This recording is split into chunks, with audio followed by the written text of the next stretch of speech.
Hey, I wanted to I'm going to start making videos of reviews for the May 20th test. And I just want to very quickly, this is going to be a short one, explain SOAPStone and SPACECAT, which are relatively the same. SPACECAT was remade this year um, to incorporate an extra thing. So let's look at this. You should have these sheets. You can get them out right now.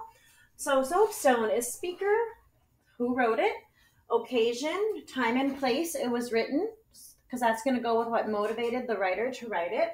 Your audience, who are they addressing? Purpose. Is the purpose of the piece to inform? Is it to reflect? Is it to express, judge, evaluate? And then the subject. What is the piece about? And then the tone. Tone is the way the speaker feels towards the subject. So tone might be Nick's tone towards Daisy. How does he seem to feel towards Daisy based on the word choices that he's using? How does Fitzgerald seem to feel towards Gatsby, the way that he is describing him? In the Abigail Adams letter, how does Abigail Adams feel towards her subject and her audience? Her audience and subject are the same there. Her son and his experiences abroad. What is her tone? She changes tones. At one point, she admonishes him a bit, but sometimes she flatters him.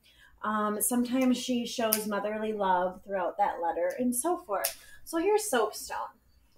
All right, those are all the things that you would take into account as you are writing a rhetorical analysis.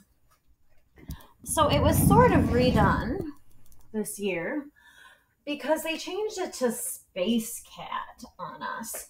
And all that really means, you guys, is they wanted to separate out occasion. All right, so occasion used to just be like this O over here. Context means like time and place, again.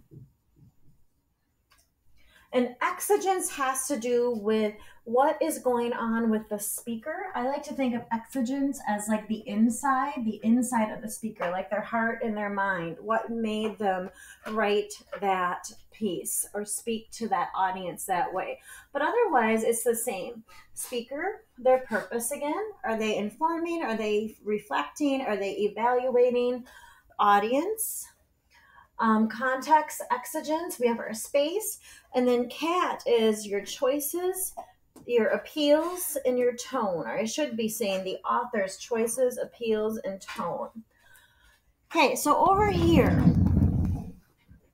I kind of redrew this for you. So we have our cat down here.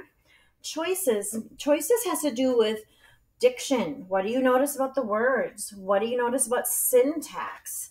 Do they use anaphora? Is there parallel structure? Are there telegraphic sentences? Do they use anecdotes? What do you notice about their selection of detail? Do they include statistics? Do they include references to other pieces or other speeches? Do they have allusions? These are all the choices. The choices, like the words an author uses, leads them to build. Build is a key word here. Appeals. So their selection of detail of using stats might help them build logic, build logos. Anecdotes, use of anecdotes might build emotion, and it also might build ethos. Okay, pathos is emotion and ethos is credibility, right? These choices help to build on appeals. And these choices also help reveal tone. Obviously, the word choice and the selection of detail is going to give off the emotion of a writer. So when you're writing a rhetorical analysis, I know I'm not always in the frame. I apologize. I'm trying to get my camera close enough to the board here. When you're writing a rhetorical analysis, the thing that's going to score you a 5 or a 6 is that you have to take your cat into space. So here's my little kitty cat on his rocket. Every time I talk about an aspect of the cat, the choice, the appeals, the tone, I have to connect it to one of or more of these things. So if I'm talking about diction, I might explain what would motivate the speaker, what's going on in the speaker's heart and mind to make them use that diction. Or why would they want to use telegraphic sentences? How would those telegraphic sentences move the audience? Why would they want to use that selection of detail for that period of time? Why would that particularly motivate that audience in that context, right? So when I talk about these, I need to connect them to space, to the speaker, the purpose, the audience, the context, and the exigence.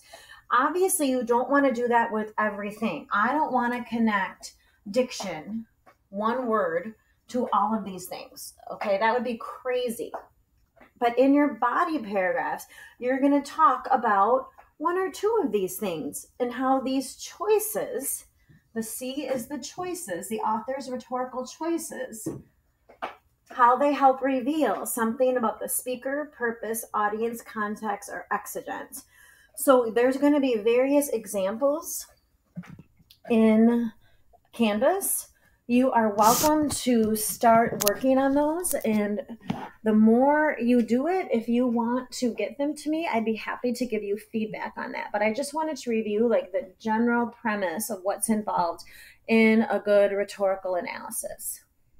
See you later.